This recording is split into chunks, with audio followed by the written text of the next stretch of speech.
VIP from Malacanang, dinala sa St. Luke's Hospital sa BGC. Who kaya? Baka si Kuting. Hindi natin alam kasi 'di ba? Muntik-muntik na. Alam nyo, ganito lang yan mga kabalangging. Ang Diyos kapag gumalaw na para sa pangkalahatang taong bayan, yung wala nang ka-effort-effort yan. Hindi na mag-e-effort si Maharlika. Siya na ang gagawa kung paano malipol ang mga makasalanan sa ating bayan. Yan ang itaga ninyo sa batong yan. Okay? What's up mga kababayan, news that matters here. Dito sa video natin ngayon ay ating panonoorin o pakikinggan si Madam Maharlika. Tila'y natatakot ng mag-invest ang mga foreign investors dito sa ating bansa mga kababayan dahil sa kapabayaan di umano ng Marcos administration. Paano ba naman kasi mga kababayan, wala pa ring diplomacy sa pagitan ng China at Pinas at bumabalik ang mga krimen na nangyayari sa ating bansa. Naku naman po, na kung matatandaan nyo noong panahon ni Duterte nabawasan naman ang mga pangyayaring hindi ka nais-nais, ngunit ngayon tila'y maluwag na naman at walang kamay na bakal na nasusunod. Pero bago lahat mga kababayan, huwag niyo po sana kalimutang mag-like at subscribe para updated ka sa mga uploads ko araw-araw. At yun na nga no mga kababayan, nakakalungkot isipin na ang buong akala ng sambayan ng Pilipino magtutuloy-tuloy ang magandang pangangalaga ni Tatay Digong sa panahon ni Junior, ngunit malabo atang mangyari iyon. Kung kaya naman hindi ko na patatagalin pa, ito na ang buong video. Ngayon, lutang pala, lutang. Sabi ni Reg TV, lutang, magsilayas kayo. now ang eksena nila ngayon ni Bangag Jr. Ito. Tama ba? Napag-usapan natin yung mga drama-drama ni Lisa Tanas about Philippine Coast Guard Auxiliary. Kadiri Kadiri. 'Di ba? Kadiri yung butod. Puno-puno kasi ng bartek ng alak. Then what? Ano pang ginagawa nila ngayon? Puro pa-concert, pa-ayuda. Umiikot sila puro ayuda. May bagyo sa Mindanao. 'Di ba? Tama ba? May bagyo ngayon. Lumulutang ang ating mga kapapalangga. Ano ginawa nila? Pumunta ba si Kuting? Hindi. Si Kuting, hindi siya pumupunta sa mga dilubyo. Ayaw niyang mabasa o maputikan. Okay? Kasi pupunta siya pag maayos na yung araw, tapos na ang delubyo. Wag na po kayong magtaka dahil in December last year na kung saan nagkaroon ng bang, okay? Sa Davao, right? Ano nangyari? Si Kuting ay nasa party at nag-acting ng kubid-kubidan. 5 araw yon bago nagpakita. Then, ano nangyari? Nagkaroon ng earthquake sa Surigao. Yan. Tama ba?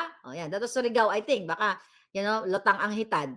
So, hindi siya pumupunta kapag actual na pangyayari. Pupunta siya kapag tapos na. Sabi nga, anuhin mo pa ang damo kung dead na ang kabayo. Right? Sabi ni Rich TV, butod, kadiri. Di ba? Mga sosyal yun din nila pinupuntahan. Truly. Yung pinupuntahan nila, pinipili lang nila lugar.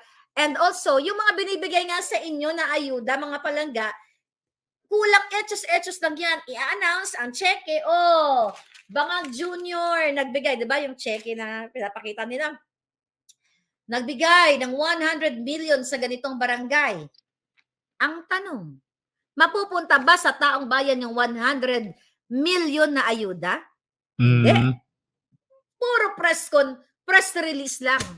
Kasi mapupunta doon sa mayor, governor, ganito pa nga yan Sabi ni Bangag, sabi ng DSWD at nila Romualdez, pare mayor, pagpaparelease tayo ng press con, lalagay natin, nagbigay kami ng 100 million. Pero ang ibigay lang natin 10 million. Paghatian natin dahil sabi ni First Lady Tanas, okay, First Ahas, ito lang daw ang share nyo. 100 million yon. Okay. Bigay namin sa inyo ang 30 million. Then sa amin yung 50 million. Ang sabi ko, 10 million. 10 million kay ganito. 10 million lang ibigay niyo sa taong bayan. Ma-audit pa ba natin? Lilipuli nila. Ilan lang ini-invite nila ng mga kaululu. Talaga mga palangga. Ang mga mahirap Hmm. nating kababayan, ini-invite, iniipon sila sa plaza. 'Di ba? Mukha silang kaawa-awa. Bibigyan ng kunwari, gagamitin sila sa picture. Malaki pa ang gastos nila sa mga logistics, sa t-shirt. Di ba nakalagay, nakasuot sila lahat, Bangon Pilipinas. Malaki pa ang gastos ng bangag na gobyernong ito sa mga sound system. Di ba? Malaki pa ang gastos nila sa mga nilamo nila nung pumunta sila sa probinsyang yun kaysa sa inayuda nila. Diyos ko, nakita nyo naman yung palanggang buntis in Davao. Di Hmm. ba? Kinuha ang ayuda, 10,000 up to 10,000, then pinareport kay kapitan, naghati-hati pa sila. Makatao ba yan? Makabangag yan, palangga. Makabangag yan. Kailangan nyo nang ilabas ang inyong mga alindog. Kunin ang inyong mga flag, may flag kayo, flaglets kayo. Kung merong zona, ano natin yan zona ng bayan. I-verify natin kasi may nagsabi din sa akin doon sa Liwasang Bonifacio. Sa 20, di mag-overnight kayo doon. O kung ano man. But we will announce later. I have to clarify that. But get ready your flag. Kailangan nyong marinig ang taong bayan. Kailangan ng bangag na ito pakinggan ang boses ng taong bayan. Kaso hindi nga nila pakikinggan, mga palangga. Kasi ang intensyon ni bangag ay dadalhin kayo sa dusa, sa karimlan. Huwag na tayong magkalimot. Akala ninyo ngayon medyo tahimik sila sa charter change? Nagtatrabaho sila sekreto. Okay? Para matatili sila sa pwesto at hindi man nababalta ng media, nagtatrabaho sila kung paano kayo ibang-bang-bang. Naku po. Isalang kayo sa kaguluhan. Okay, sabi ni Palangginging, si Edna Pernis, palangga, pwede ba na may Tagalog yung kay Vic Rodriguez? At wait ko yun kasi nabanggit din niya yun kay Jojo. Gagawa siya ng Tagalog at nang maunawaan lalo ng wagas ang bawat salita ng bawat. Parang they're working for that, palangga. Kaya mo yan. Kaya mo yan. Marami naman translation ngayon para at least learning na rin, di ba? Mas sharp din yung utak na. But you're right, tama naman ng Tagalog yung Tagalog version. Alright? Yes. Ano pa mga eksena ni Ngagva? So ngayon, natakal ko ba mga hitad? Okay? Okay. Ano to? Yan pala proton mail. Yan pala ako.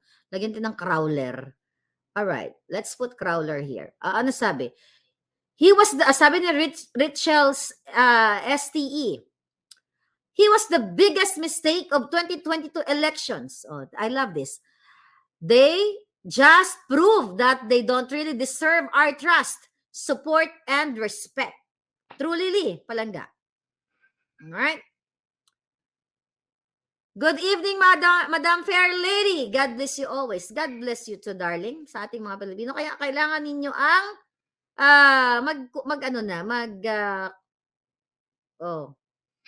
ano to? May na airlift, ano to? Breaking news? Tingnan natin. May na airlift na VIP from Malacanang dinala sa St. Luke's Hospital sa BGC. Who kaya? Baka si Kuting. Hindi natin alam kasi 'di ba? Muntik-muntik na. Alam nyo, ganito lang yan, mga kabalangging. Ang Diyos kapag gumalaw na para sa pangkalahatang taong bayan, yung wala nang ka-effort yan. Hindi na mag-e-effort si Maharlika. Siya na ang gagawa kung paano malipol ang mga makasalanan sa ating bayan. Yan ang itaga ninyo sa batong yan. Okay? Greatest blunder of Philippine politics ang Marcos administration. Can't wait for SONA 2024 Maharlika edition. Abangan nyo ang SONA ko. Okay? Tatapatan natin yan. Tignan natin kung sinong mas maraming manood. Sa SONA ni Bangag o sa SONA ko. Kalat nyo, Ay, nako. Na-OD. Sabi ni Barkadahan, baka na-OD na-over chuchu.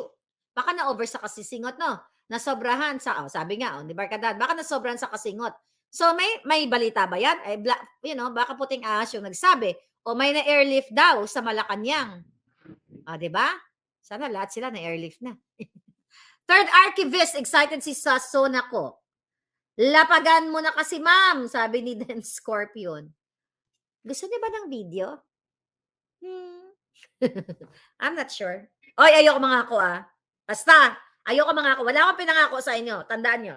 Wala akong pinangako sa inyo. Pero tatanungin ko lang kayo kung gusto nyo ba ng video. Kasi titignan ko baka meron dun sa mga katago dun sa mga cabinet o sa mga blue folder. Hindi natin alam.